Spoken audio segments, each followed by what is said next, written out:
Silence, please. Honorable Speaker, honorable members of the Parliament, at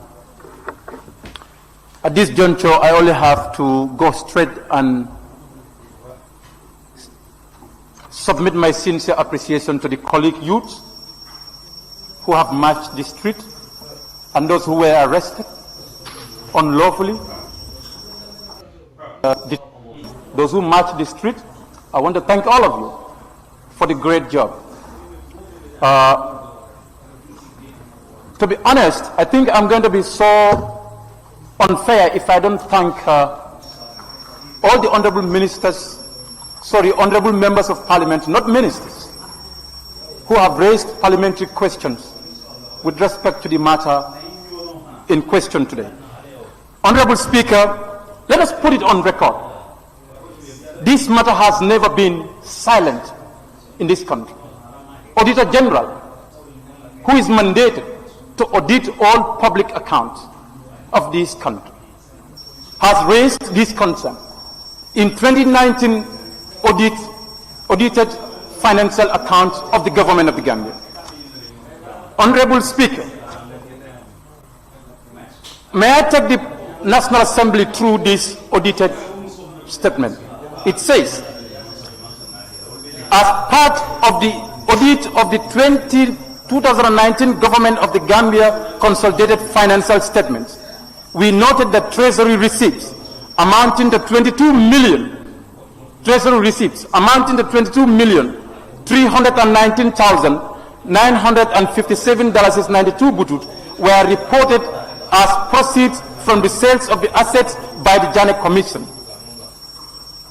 It says, we required for documentation relating to assets disbursed and their disbursal records, valuation of assets disbursals, appointment of the auctioneers and the auctioneers' reports, bank statements, and copies of receipts used, but they were not provided for.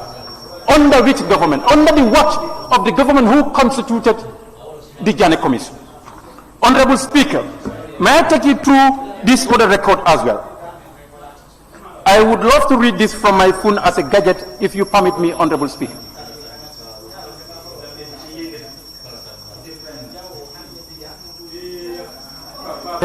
Yes, Honorable Speaker, in another report from the Auditor General, it says, we noted that Treasury receipts amounting to $706,306,614.07 butut were disclosed in the financial statement as proceeds of the sales of the assets by the JANE Commission.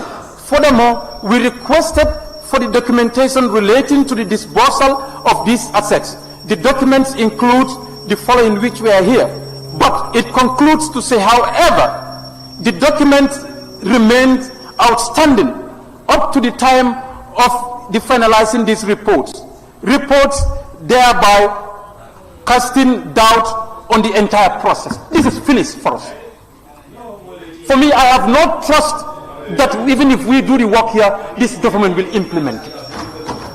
We can only do the work. We can only constitute an inquiry here. Auditor General submitted this report to the executive for them to provide response to this management later. The 22 million unaccounted for happens under the Ministry of Justice. This 706 million is another thing under the same government account for the same proceeds that we are talking about today. What hope do we have? When the youths went out to request for these records that was raised by Auditor General on the street, they were arrested. And we want to order the same IGP to go and arrest people who are found wanting. Do we trust that he's going to do that? The same IGP who is married to the biological sister of the president?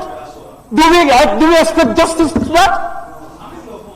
Honorable Speaker, thank you very much. Thank you very much, Honorable Member for Kiang West.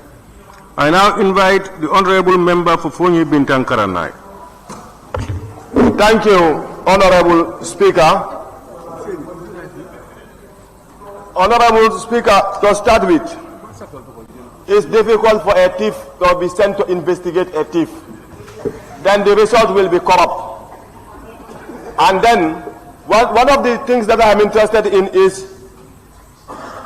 page 2B.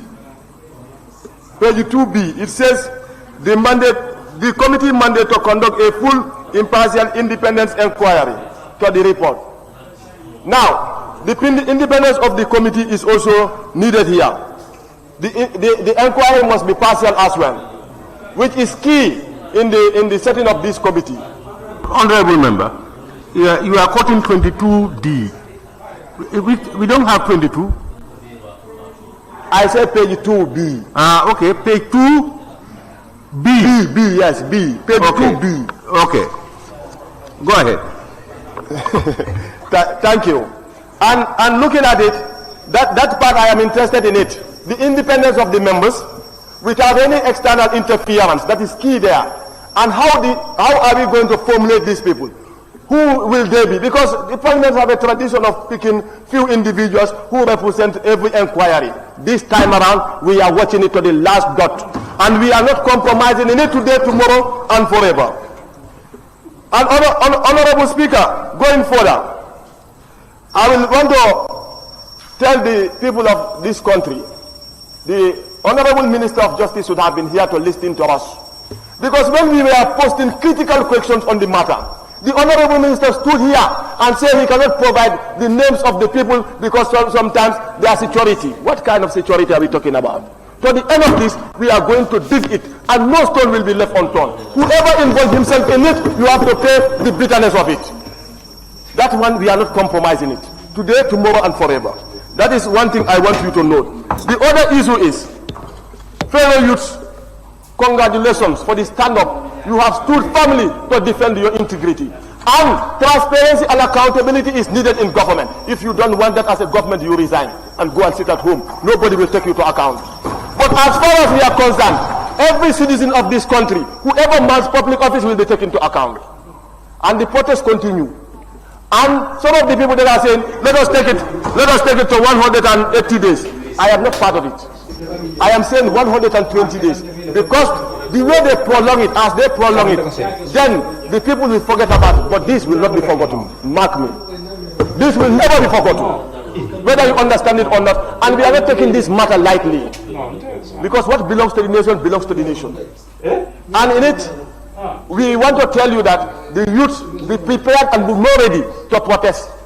And last time I joined you on the judicial enumeration protest, and this time also I joined you, and I have seen some of the authorities coming to join you. The protest continue because that's the only language that the government understands. So you carry on.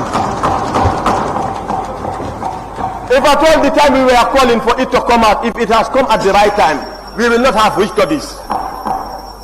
We will never have reached to this. But as we are going, the journey will become tougher.